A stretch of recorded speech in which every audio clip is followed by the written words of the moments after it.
So when we get this car to the Ford dealership, are they going to be able to check our brakes? Are they going to be able to? Do they have oil for it? Yeah, I don't know. Let's talk about our drive to the Ford dealer. Yeah. We have tens of miles to cover.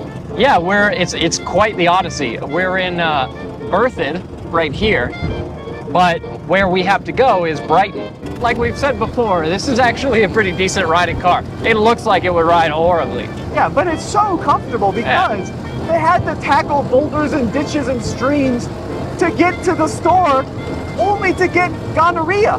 You know, the prize to getting anywhere was gonorrhea or polio or horrible diseases. Driving the Model T. How lovely. Oh, the windshield. What a great day. Oh my God. Do you want to try driving? Have you ever driven one? I have not. All the pedals are in the wrong place. Okay. I think you got to give it a try. I'll give it a try.